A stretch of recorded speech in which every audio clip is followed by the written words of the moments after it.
North America's largest developer of dollar stores. Over 4,600 stores open since 1993. For more information, visit our website at DollarStoreServices.com. My name is John LaFronz. I'm the general manager here at Dollar Store Services. I've been here just under 20 years. It'll be 20 years in January. Our company has been developing dollar stores, good evening, for folks just like you for the last 24, almost 25 years now. In that time, we've opened over 4,600 dollar type stores across the United States and in any number of countries around the globe. So we've been at this for a while. We have a lot of experience to offer at every desk in our company, and certainly the experience we've garnered over the many years of store development. Brief bio about me. I've been in the retail and or the wholesale business since I was in my early 20s, so over 40 years, long enough to know better, and I'm still doing it. I've run wholesale companies. I've worked for large chains. As I mentioned, I've been here for 20-odd years. I also worked for a number of years doing overseas buying for major chains. So I've traveled to China, to Taiwan, Hong Kong, the Philippines, and so on, sourcing product, things of that nature. So I'm pretty much steeped in this business, and I owned a number of my own stores for about 10 years back in the 90s. So this is kind of what I do, and hopefully my experience can help you if you decide to go forward and develop your own dollar store. As far as our company goes, as I mentioned, we are the nation's largest developer, actually North America's largest developer of independently owned retail stores. And we have, as I mentioned, opened over 4,600 stores since 1993. We open several types of dollar stores, a dollar-only store, which is very much like a Dollar Tree. And we'll talk more about Dollar Tree later. We also do a Dollar Plus store, which would be comparable, good evening, to a Dollar General or a Family Dollar. And then we have an exciting new concept that we've been developing for about a year now, and it's extremely popular. It's a 1, 2, 3 store. And in that store, about half the product sells for $1, and the balance sells for $1.52, $2.50, and $3. And that format works well in virtually every retail environment. And it doesn't matter who your competition is. You can compete with the Dollar Trees of the world. You can compete with the Family Dollars and Dollar Generals because you're so unique. You'll have more dollar product than the Family Dollars or the Dollar Generals, and only the best dollar product. Good evening, welcome. If you haven't muted your phone, I would ask you to do so right now. I'm hearing a little bit of background noise. That way everybody can hear the best. So if you haven't muted your phone, please do so right now. We also do a big box dollar store, which is a mini grocery, you might say. It starts at about 10,000 square feet. And then in urban areas where they're very vertical, downtown New York, downtown LA, places like that, we also have a convenience type store that we can develop. It's called the Neighborhood Market. And we'll talk a little bit more about all those later. No matter what store format you look at, our program is very simple and very complete. We offer 7 key services, all designed to get your store open as quickly and efficiently as possible. Those services are financial assistance, site location assistance.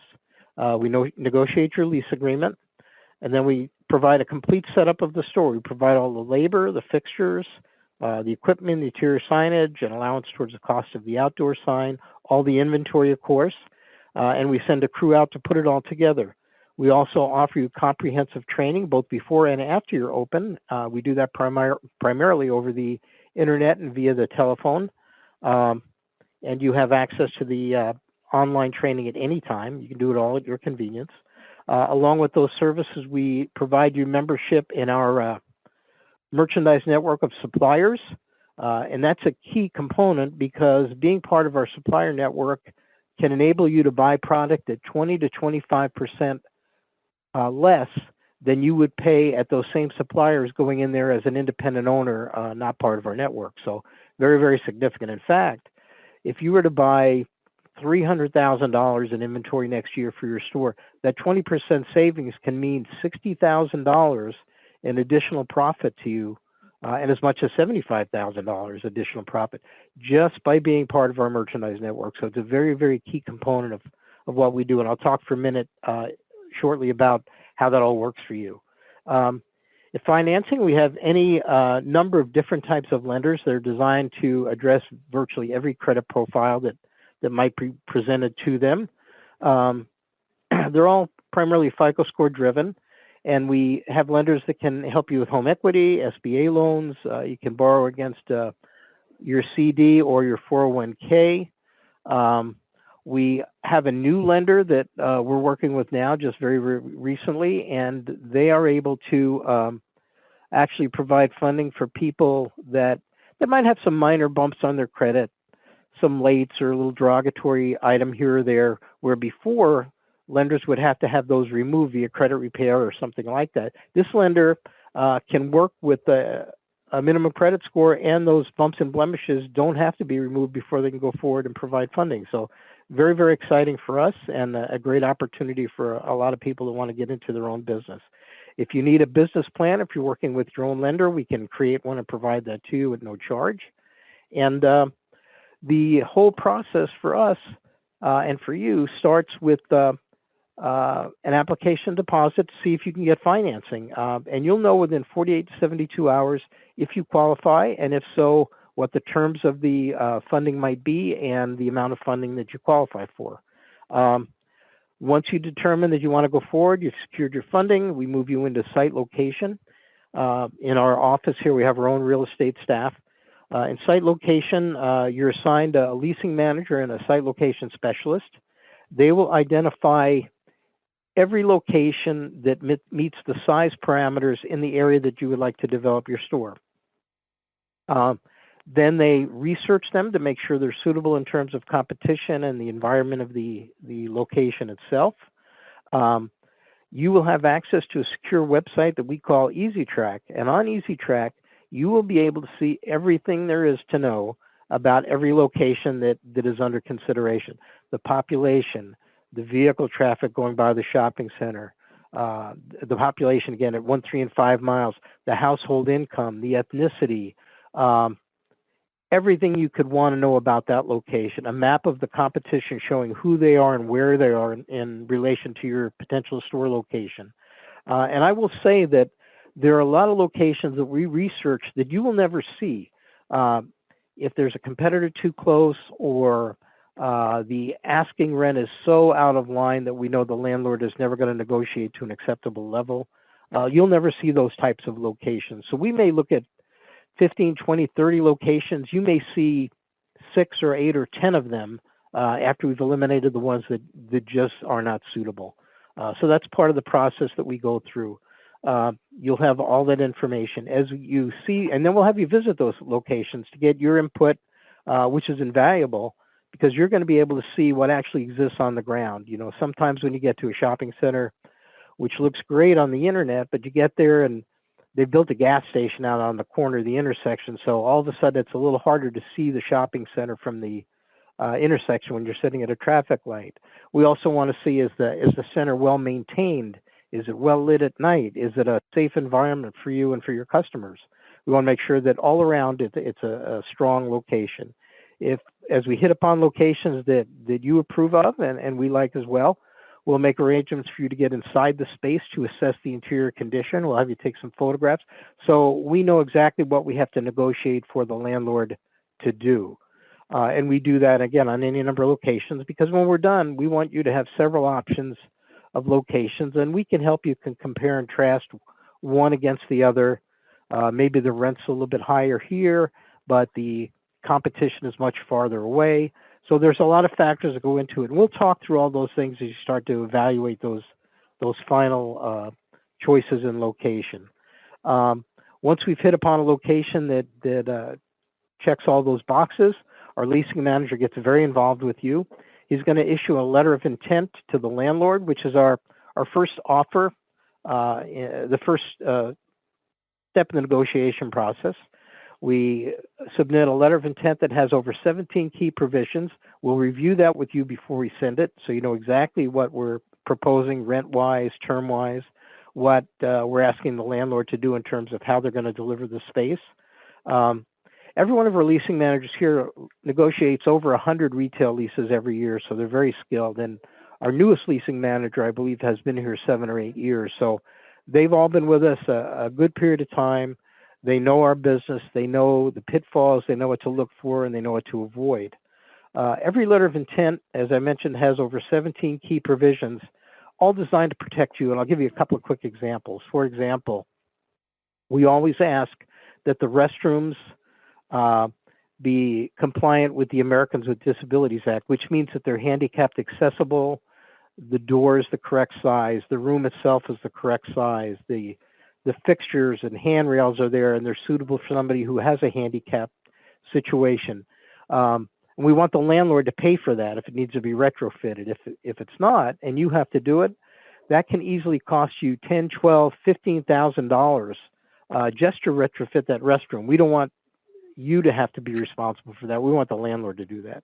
Another clause that we always negotiate for is a no relocation clause, because you may go into a shopping center and maybe you're 2 doors down from Target and it's a very prime location. There's a lot of foot traffic and everybody that goes to Target sees you. And what we don't want to have happen is for the landlord to come to you 6 months or a year into your lease and say, you know, I've got a tenant that wants a space your size and the space next to it, so I'm going to move you down to the end of the center. Is that okay, Joe?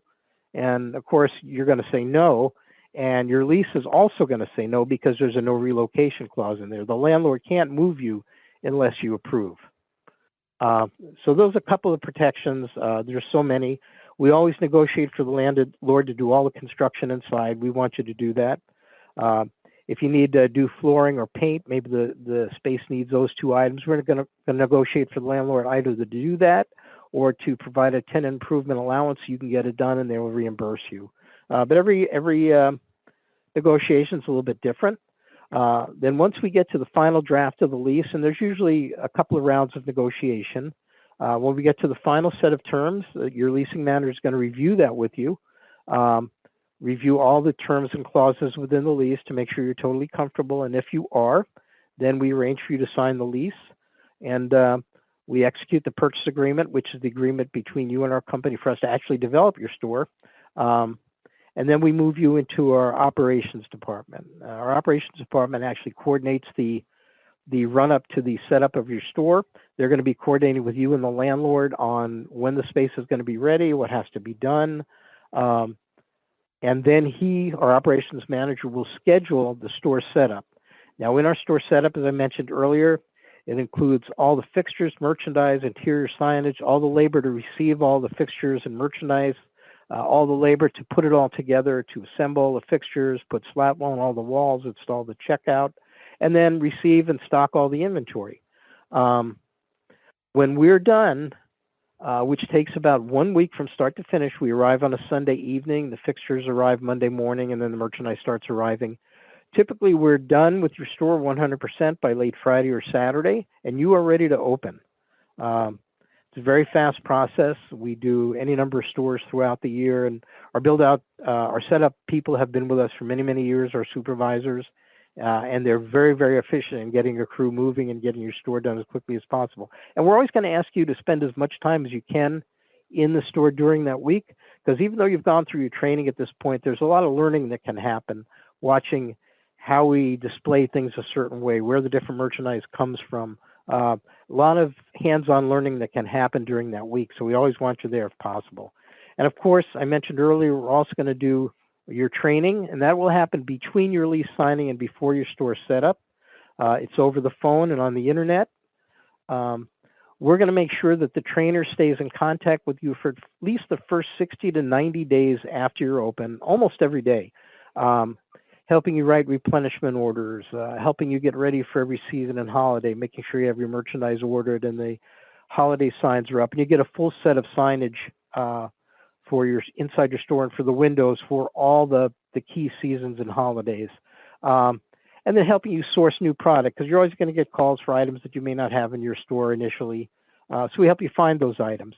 After that first 60 to 90 days, if you're comfortable and we are comfortable with the way your store is trending, we move your store to a long-term coordinator's desk, and that person performs that same support for the life of your business. Now, she won't call you every day. She might reach out to you once or twice a week, but she is always available to you anytime at all for anything that you might need.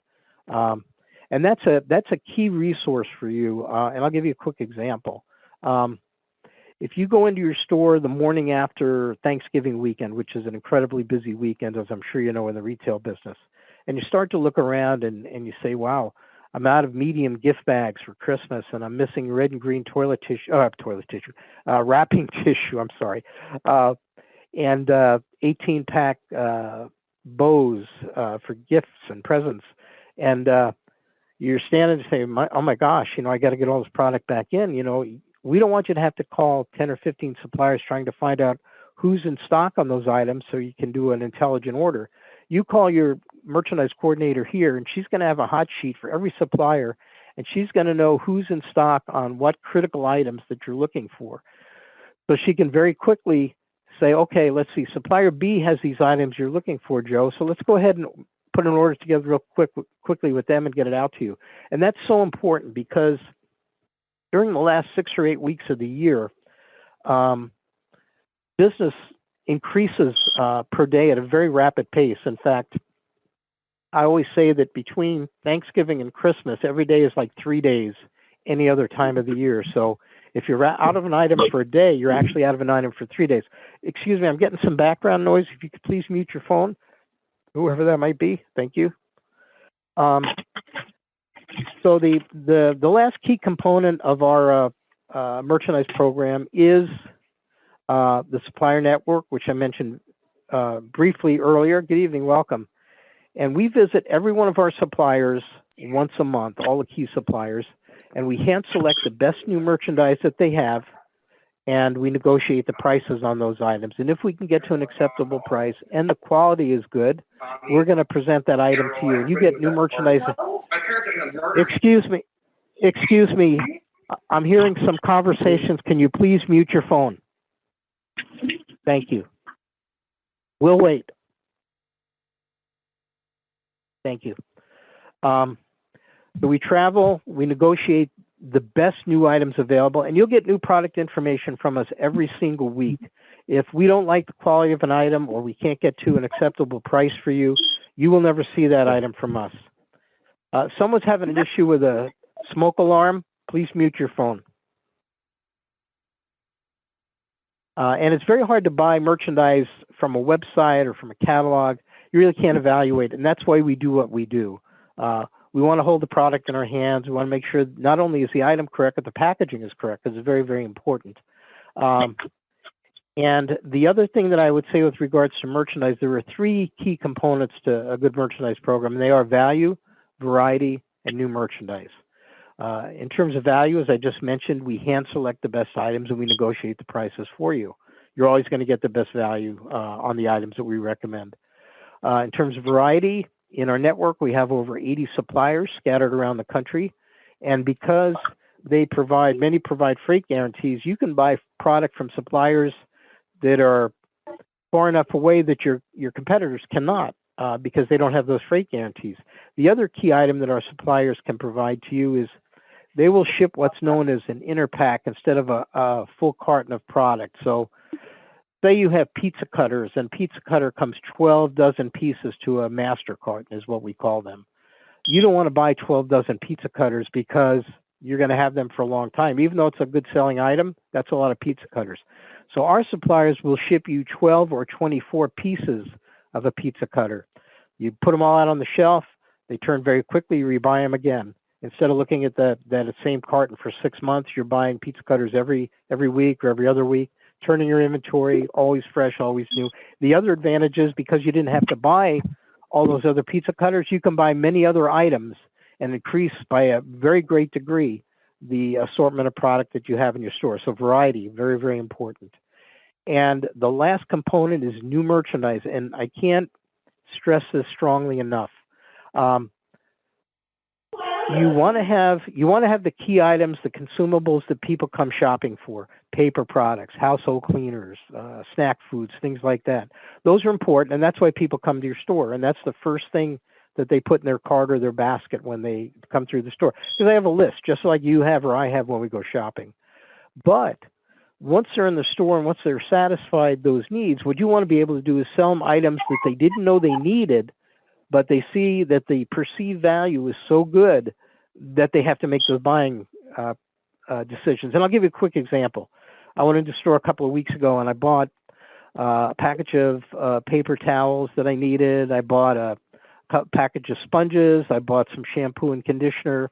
That was what was on my shopping list. So I was going to spend $4, $5, $6.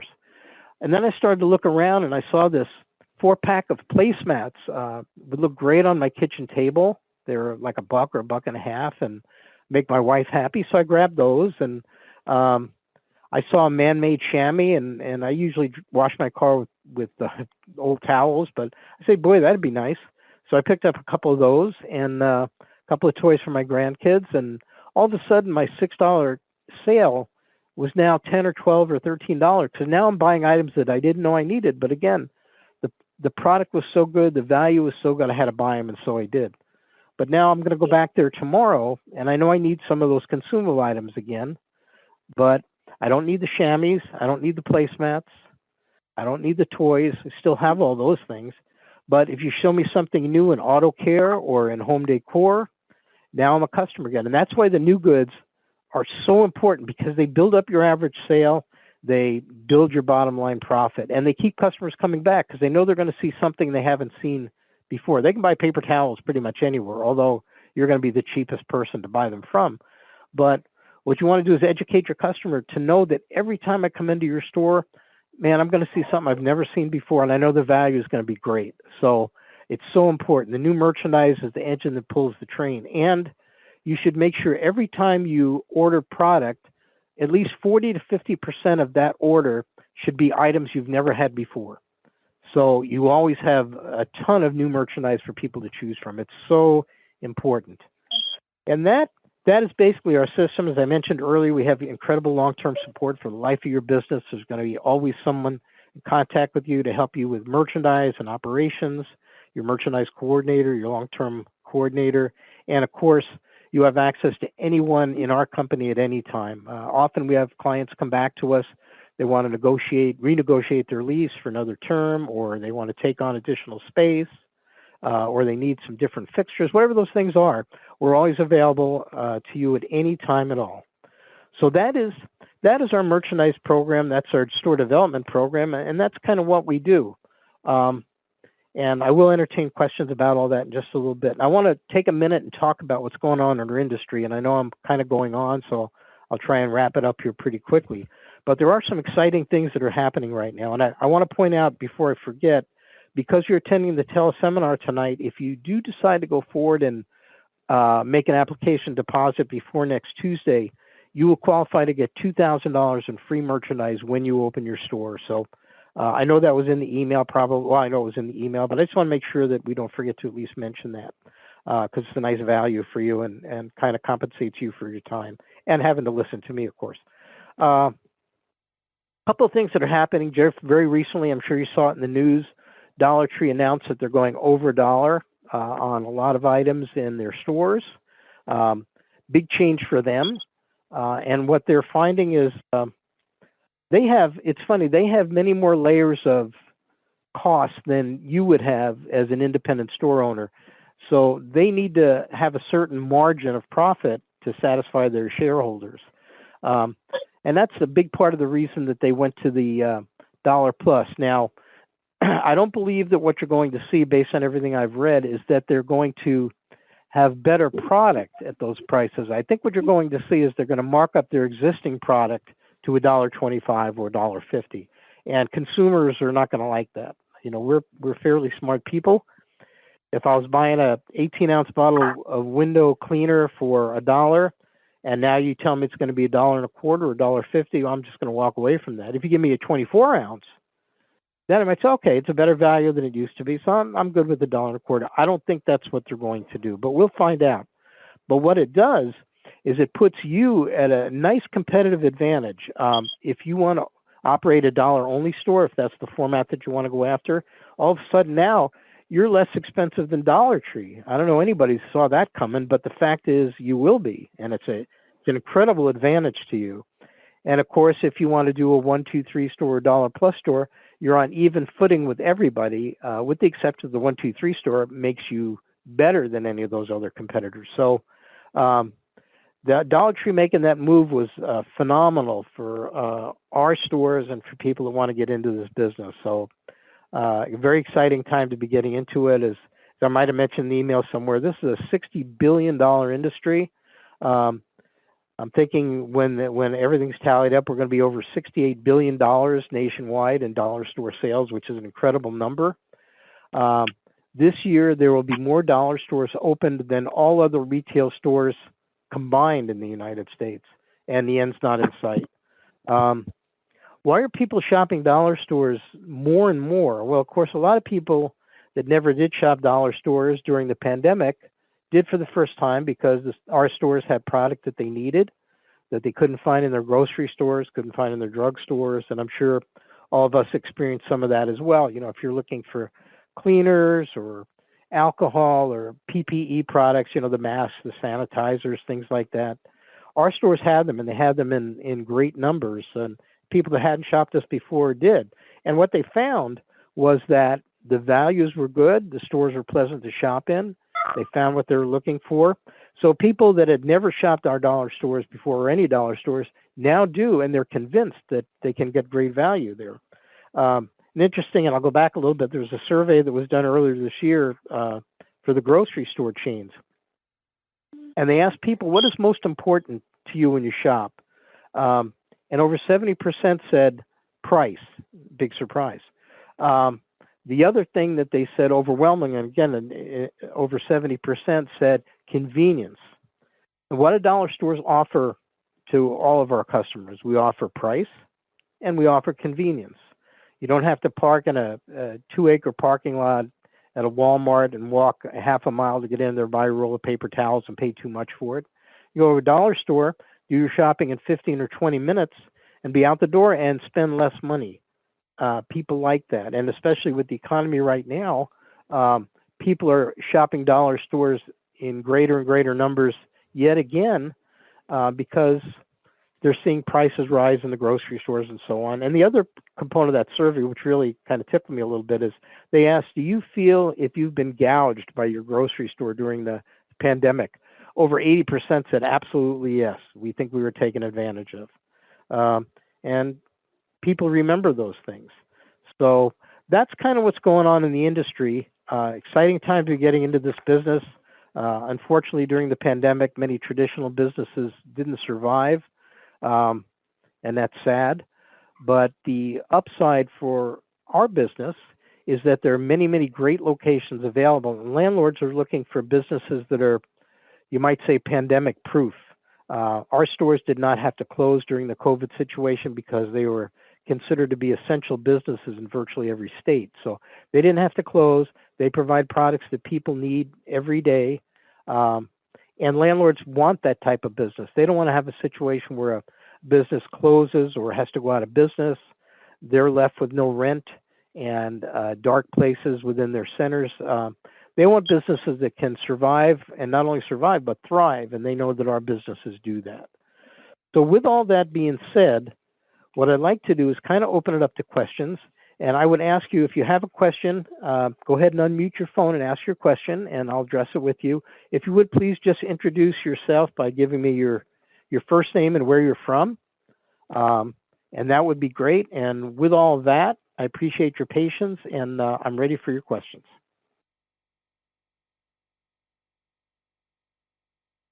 Who wants to start?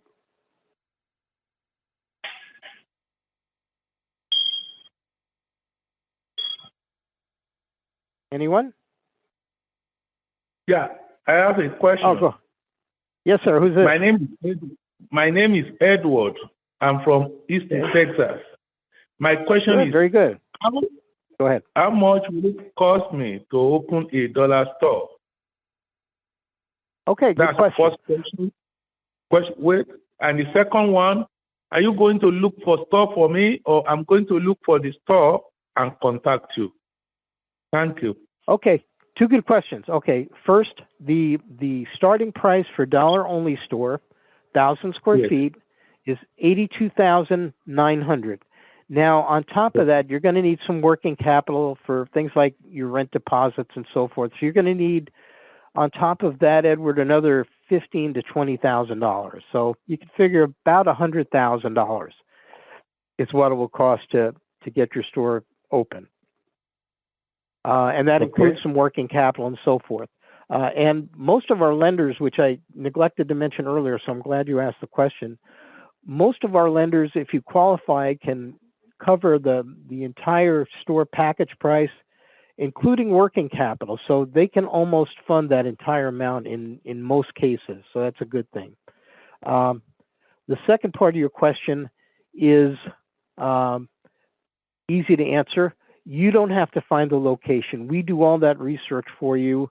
We present the locations that we think are the best ones, and we give you all the information about them, and we talk through all of that information. We compare all of them one against the other for you, and then we have you visit them, and then you make that decision. Excuse me, and then we negotiate the lease for you. Okay. Is it possible I send you my email, then you send me everything that relates to it so that I can study it and take appropriate action, please? Absolutely. If you want to respond to that email that you got today or yesterday, and just say, did you get one yesterday or the day before? I think it's likely yesterday or today. I got one. Yeah, maybe yesterday. Yeah, just respond to that and say, please send me all the information about your program, and I'll make sure that it goes right out to you. Okay, I will send it to you. Thank you. Great. Thank you, Edward. You have a good evening. Take care now. Yeah. Hi, Next Lisa. question. Hi, yes, Lisa, where are you from, Lisa? Sacramento, California. Oh, very nice. Go ahead. What's your question? My question is, what is the square footage that we can lease, and how does that compare to the cost of the package that you're offering? Okay, good questions, and I think I understand exactly what you're looking for. We start at 1,000 square feet, and that would be the space that we would look to find for you if that's what you wanted to do. And we go up to as high as 8,000 or 10,000 square feet. And the package price will increase based on the store size, because obviously you need more merchandise, you need more shelving and so forth. And all those prices on our website. And typically what we do, Lisa, is we start by having you come into finance, and then we see with you how much you can qualify for, and then we can tell you, well, you qualified for X amount of dollars, so you can develop a store between 1 and 3,000 square feet, say. So we know what funds are available to you, and we'll give you the range of sizes of stores that you can develop, and then you make that decision. And sometimes people may say, well, I qualified for 3,000 square feet. I think I want to start a little bit smaller. And they'll start looking at 1,000 or 1,500 square feet. And that's fine, because we know that every store size will work well in the right environment. So we work very hard to find those prime locations, no matter what size you decide to develop. And sometimes in the process, people change their mind and say, gee, maybe I should go another 1,000 square feet bigger. And if you're funded for that, absolutely, we'll just shift gears and do that. Always a possibility. Does that kind of answer your question? It does, John. Thank you. Okay, thank you. Good question. Next question. Hi, John. My name is Shirley. I'm in the Palm Springs area. I would like to know the price point. Thank you. The price point is like, you said we could save about 20%. So in real numbers, what are we like paying for the product? Are we paying over 50 cents for a dollar store?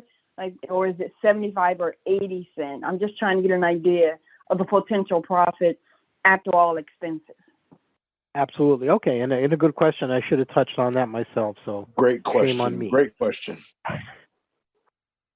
Oh, we have a consensus. In a dollar-only store, the average cost of goods, Shirley, is going to be 54 to 55 cents. That's your average merchandise cost, which leaves you a gross margin on product of about 45 cents. Now, keep in mind that that's an average. Some categories of product do have a higher average cost. Paper products and some household cleaners run a little bit higher. They may run as high as 55 cents, maybe even 60 cents. But other categories of merchandise carry much lower average cost. Greeting cards, costume jewelry, household sponges, wipes, a lot of kitchen gadgets, and so on. So the key in operating your business and operating any retail business is to achieve that average cost of goods month in, month out. So in training, we talk about a lot of ways to do that. And the most important thing in minding your business is to keep track of every order that you bring in. We have you log in, how many pieces did I get? What was the total cost of the order? And then do the division. What was the average cost for that order? So you want to make sure, and that's how to manage your business. You want to make sure that at the end of the month, you're hitting that average cost of 54, 55 cents, because then you can be nicely profitable. But you have to be very diligent about doing that. And in training, we spend a lot of time setting you up in terms of how to do that. In a dollar plus store, it's a little less critical. I mean, obviously profit's important, but in a dollar plus store, you have a lot more latitude, or a 1, 2, 3 store, in your retails, whereas in a dollar store, you're locked into that $1 price. So the average cost of goods is critical. Does that kind of answer your question? Absolutely. So I have one other question. What type of FICO score to get in? Is it more like 630, 640 or higher? Like, what's the least amount to where we would have to do some credit fixing? Because I had to work on my credit a little bit. I just got it up to about 620, but I'm still trying to get it higher. Yeah, I think if you can get in the upper sixes, about 670, and it's kind of a moving target, Shirley. So whatever answer I actually give you is going to be wrong, because it seems like it changes. But I would say if you can get it up to 660, 670, you're going to kind of be in the game, so to speak.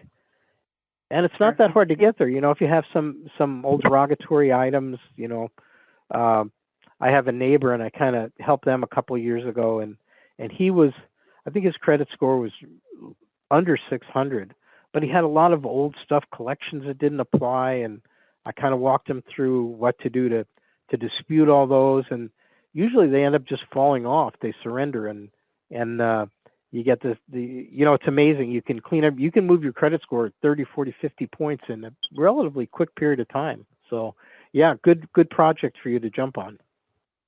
Okay, thank you so much. I appreciate it. Yes, go ahead. Next question. Yeah, I have one question. This? So, hey, I'm Shiva. Okay, and where are you from? Yeah, I'm from Atlanta, Georgia. Oh, very good. Go ahead. I'm sorry. So, you have any stores in the nearby in the Georgia? I am sure that we do. Would you like to visit a store, maybe? Yeah. Which state do you have? Okay. Well, we have stores all over the country. What I'd have to do, Shiva, I don't have that in front of me. But if you can send me an email, I'll see what I can last find. Last time also, I sent the email, but no one is a response. At least in nearby my city, because I will travel in the lots of states, because I have couple up in the gas stations and restaurants. So, okay, which state you have, and I will visit one time your store. And at least you will provide in the store email address and location, and we'll find out in the Google. Okay, do me a favor. Let me give you my email address, and if you can email me your contact information, I'll follow up with you tomorrow, if that's okay. Okay. And if anybody else wants to write it down, of course, go right ahead. Are you ready? Yes. 1 second. Okay, my email is John, JOHN, dot LaFronz, LaFronz. 1 second. Okay.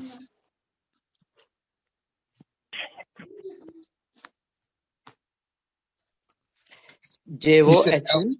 You said Ella. JOHN. Let me start again. JOHN dot LaFronz, LaFronz at LaFronz. ROMZ. At DRSS, that's David Robert Sam, mail.com. Yes, mail.com. Can you repeat the last one, please? Sure. I'll do the whole thing. John.LaFronz at DRSS, that's David Robert Sam, mail.com.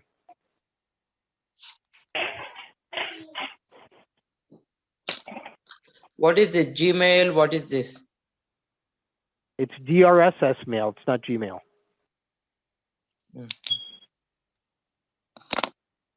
Okay. What's your good phone number? How can we reach?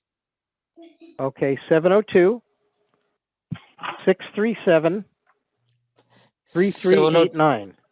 702-637 3389. 3389. Okay. Very good. And I'll look for your call and email, and I'll get back in contact with you. Okay. Thank you.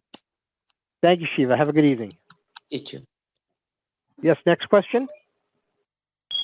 Hi, my name is Abdullah. How are you doing? Where are you from? I'm in New York. Very good.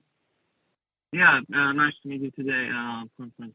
And here I have a question. The first one is like, we're talking about the, like, let's say the 1,000 square feet to 3,000 square feet is starting. And this is if you finance this one. The question is here is like about the goods or the stuff you are provide me with the suppliers or merchandisers. And there's some kind of like people, when you go to the store, some people like drop stuff, broken, damaged, this stuff. How is it gonna work like with the suppliers? Like, it's gonna be like the percentage of that or return or something? Because you know the profit is like too small. Yeah, too small. Like 20. If we lose 2-3 items that like they're 10 minutes, this is like the whole profit the whole day. Sure, I understand. And what I can tell you is that once you own the merchandise, it is yours. The suppliers won't take care of breakage of items that occur inside the store. Now, if you get a shipment in and there's some damage in the cartons when you open it, they will take care of that for you, because it's either a freight claim or it's poor packing claim, and they will take care of it. But no, once the product is in the store, there's no credit at that point. You own the merchandise. So you're people responsible for the inside store. That is correct. That is correct. Okay. Otherwise, for all like food and everything, like food stuff, like glasses, everything, you're responsible for that. Yeah. Once you receive the merchandise, it is yours. And that's when you mentioned food. It's very important that because most of the food product that our suppliers provide have very long shelf dates. In other words, before they go out of date. But it's really important at store level that you constantly rotate that product. That's pretty basic retailing, and I think you've been in retail, so you kind of know. But you always put the oldest product in the front and put the new product in the back. So you're selling those closer dated items, so they never go out of date, and they're good values for your customers. So rotating your stock, especially in items that go out of date, like food, like some health and beauty aid, drug type items, very important to stay on top of that. Okay, another question is regarding the lease. Like when you get the store, like for example, 1,000 square feet, you consider that the rent is going to be covered with final profit and your cost too? When we get you financing, before you start, we do a worksheet that shows the store package price, whatever size store you're going to develop, and then we estimate all the other expenses that you're going to encounter. Like usually you have to pay the first month's rent in advance, and sometimes 1 month's security deposit as well. And then you need a little bit of money on hand for your business licenses and maybe some other startup things, utility deposits and so forth. So we kind of estimate all those expenses, and we make sure that the funding you have, whether you have your own funds or you're getting it through one of the lenders, that you have enough money to address all those expenses and have some working capital on top of it. And we do that before we would ever move you into real estate.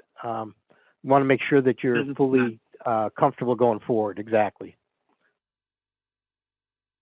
Thank you. If a question is why I'll call you or I'll text you.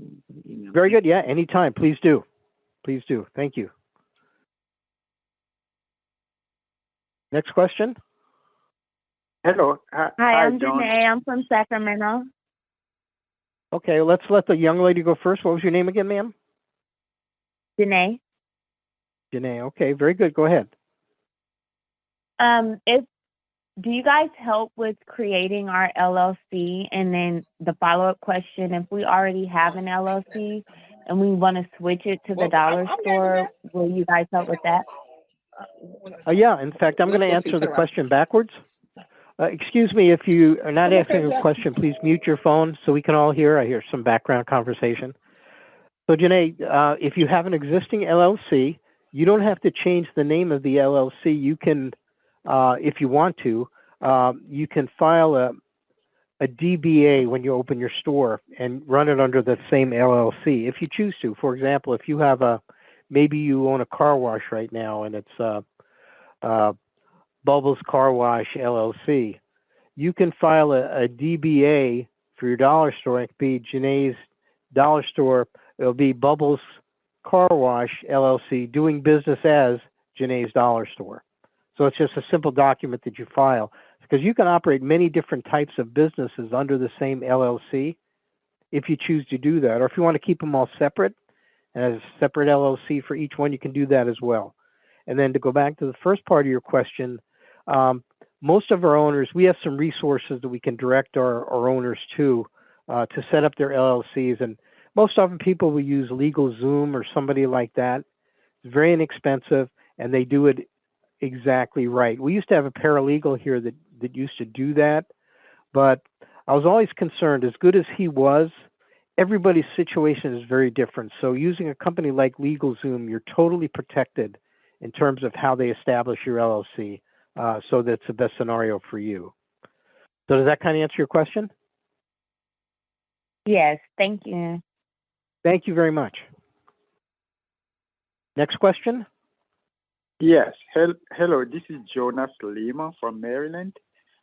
Okay, good evening. Good evening. I already actually paid my $500, and I got the credit report and all that. I'm over 720, but there's I'm stuck. I don't know what to do. I'm working with Roots. Okay. And I don't know what is the next step for me to do, because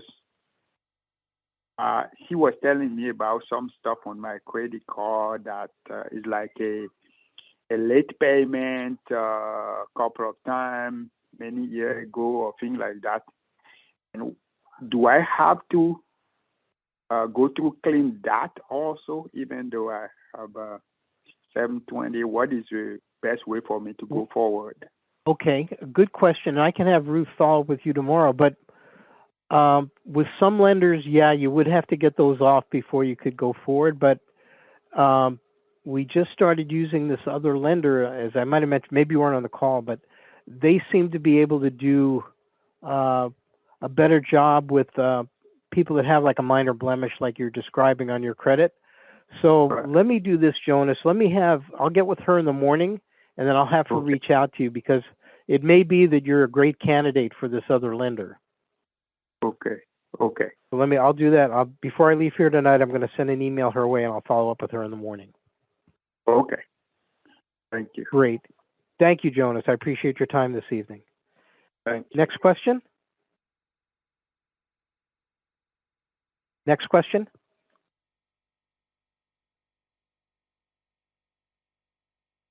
Well, okay, if there are no more questions, once again, I appreciate everybody's time this evening. Reminder, if you do decide to go forward, get your application deposited by next Tuesday, and you will qualify for that $2,000 in free merchandise when you open your store. I think most of you jotted down my phone number. Feel free to call me at any time. And of course, you can email me as well, or just respond to the email that you got, and it will get to me. And again, I want to thank you all for your time this evening. If there's anything I can do to help you at any time, please reach out to me, and I look forward to having the opportunity to work with all of you. And again, thank you for your time this evening. Thank you. Very John. much appreciated. I have one question. Thank you. Yeah, Have a good day. go ahead. Have a good day. Thank you, you too. Go ahead, John, ma'am. This is regarding like the payroll and the training, the merchandise trainer coordinator. Would she be the one that sets up the payroll and helps with the hiring and that kind of thing? Yeah, those are all things that we do cover in training. In fact, she'll even do a sample schedule for you based on your store size. So you know how many employees and what work hours you need, all of that. As far as actually executing the payroll, most of our owners will either buy like a QuickBooks type program, which costs I think $100 or something like that. That's usually the best way to go at it. There is a resource that some of our stores use. It's called ADP, and they have different types of packages that you can sign up for. Some is just, you send your work hours in and your employees' information, and they spit out checks for you from your account. They do it all. Yeah, they do the sales tax returns. Yeah, exactly, all of that. And it's kind of a nice feature. I use them for many years in my own stores because it got to where I was spending so much time trying to manage and generate the payroll that I was losing sight of what my business was really all about. So I came across them, and it was pretty nominal cost, and it actually worked well. So it freed me up to great. What was your name, ma'am? Lisa. Oh, Lisa. Okay. Very good question. And thank you. You're thinking about going forward? We are. Yes. Good. It would be me and my husband. Yes. Excellent. Well, any other questions you have, you've got my number. Call me or call your sales representative, and I'll get you whatever information you might need. Thank you, John. You take care. Thank you. I will. You as well. Have a great evening. Thank you much. I look forward to it. Good night, everybody.